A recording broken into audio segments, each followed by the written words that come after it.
Welcome everyone to a new What If inside the Cobra Kai universe and What If Robby wins the Sekai Taikai in Season 6. Now let's dive on in. So we first need to explain what is the tournament. Well, it's a worldwide event where several dojos take part in to be the best in the world. And from what we know, the main dojos in our show are already signed into. So to explain what has happened for our What If, to make sense, we have to go to earlier episodes in Season 6. Like starting from episode 1, we see Johnny training Miguel and Robby at a beach with rocky music in the background. But then it will pause when Robby asks to take a break for a breather, and to think Johnny would go up to him and ask if he's okay, and Robby would answer saying, "Is all this trying for nothing if I'm just going to lose again for the 100th time?" Johnny would stand next to him and say, "I've lost before I know it's not great, but I don't want you to end up like I was when I lost against LaRusso. You just need to pick yourself up. That's it. I know you're ready for the tournament. Just believe in yourself. Ain't that right, Miguel?" Miguel would yell out, "Yes, sensei," and pat Robby on the back as they went back to continue their jog. That it for episode 1, and for episode 2 and 3, we would have Robby hanging out with Tori on a date to a fun fair. And by the looks of their faces, we will see Tori having a great time and Robby still having the same thoughts about losing again in the back of his mind. This scene can match the same as for Miguel and Sam. At their first date back in Season 1, it gives fans the old feel about Cobra Kai with, of course, 80s music in the back. In between episodes 4 and 6, Tori's mother would die, and due to this, it would be difficult for her to travel out to the tournament, as no one in her family is out there looking after her brothers. Due to this, with Tori and Amanda having a good relationship, she would allow her and her brothers to live at their home, the same as she did with Robby back in Season 1. Robby would find out about this and try be with Tori at all cost, which adds another part of stress in his head, as one of his biggest supporter might not be in the tournament of his life, adding the fear of losing in his mind even more. In episode 7, we see Daniel training Robby how to use the way of the fist and Miyagi technique in his fighting so that he can be ready the day before they go to Japan for the event. In the back of Robby's head, he's stressing and having fear of losing, which keeps blocking him using his full potential. And Daniel would soon quickly realize this, and he would stop Robby and talk to him man to man, saying, "Is it fear that's haunting you? Because I remember doing the same face when I was younger against your dad and Chosen. And I understand it might be scary sometimes, but Robby, you have to not let it eat you up and have to taking in baby steps so that you can progress." With this speech, Daniel and Robby would meditate as the credits roll. With this in episode 8, the gang would arrive at the tournament seeing familiar faces in the new Cobra Kai, run by a bailed-out Terry and Kim, with students like Kenny's brother Sean and Chung from Karate Kid 2010. This is for jokes, not my real intention, just follow what I'm doing here.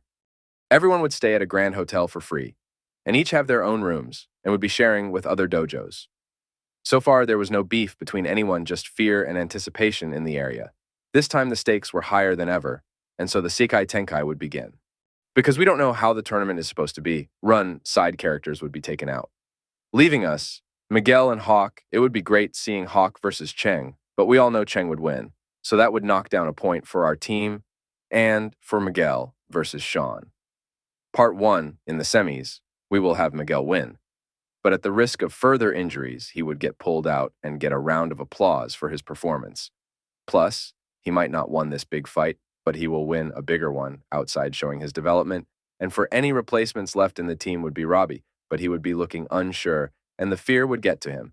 And then Chosen spoke to him saying, "I've observed you for a while, Mr. Lawrence, and I've realized the whole time in your life you fought against everyone, your dad, Miguel, and Hawk. Now you can fight for them, and for everyone, you newborn brother, your new family, anew, you can have a second chance from all your losses and get up there and kick that kid's ass." The referee would yell at Robby saying, "Hurry up," and "What's his name?" He would say, "Am ready," and the name is Robby Lawrence, getting on the pat, facing Sean once again.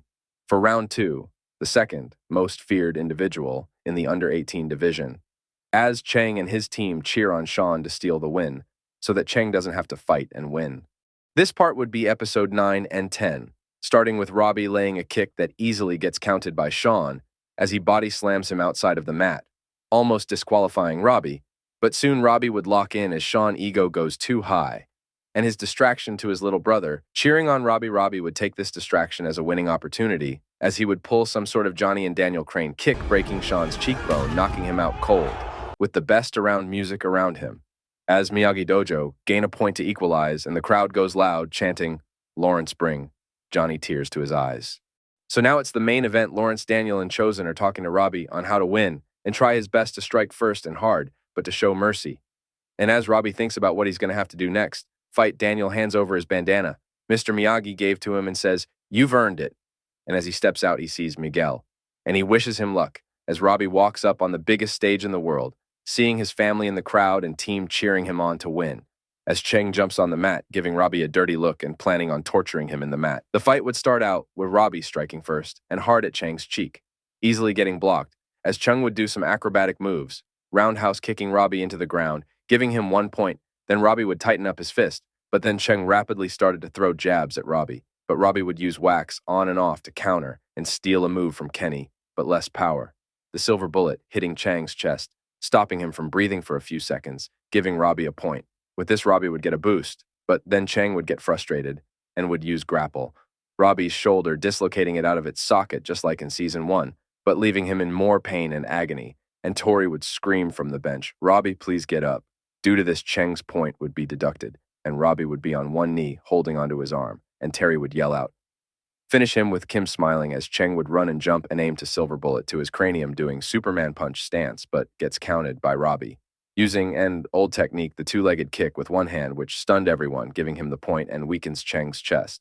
Even more, which he's began to hate, which even Terry hops on the mat, pulling him by the hair, telling him to kill Lawrence and to stop holding back, and then he would let go, leaving him and Robby at their final round. Robby with 2 points and only needs 1, and Cheng with 0, due to 1 being deducted, and for the next round, Cheng wins to points, leaving Robby bloody nose and messed up ribcage with Johnny holding the white towel just in case Robby needs to surrender the fight. His head, we see flashbacks of all his losses.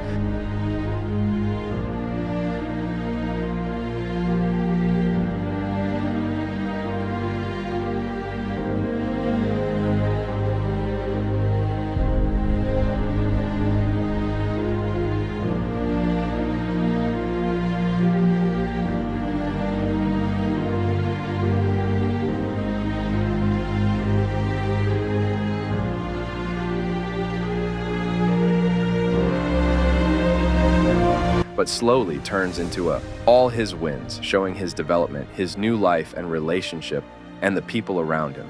He would take this in, and with the pain, he relaxed, taking deep breaths.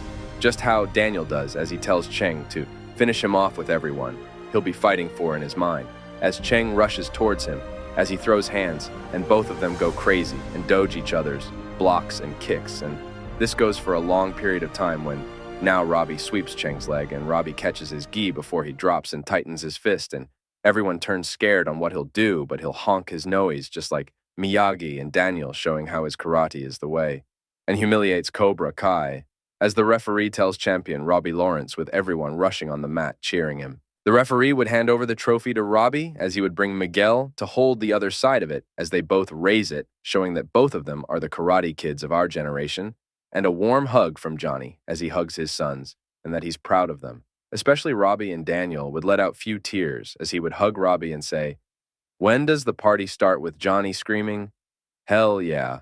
And Robby finally realizing with no fear and overthinking, he can achieve and unlock new potential in himself as he's now found balance with Tori, interrupting his thinking time by kissing in front, a live television audience with the crowd still going wild of that kind of win.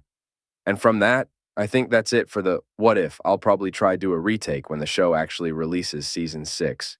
This was my own little fantasy. What if more Cobra Kai What If will be coming? So please like and sub to see if I should actually continue. And from that goodbye, everyone also strike first. Strike hard. No mercy.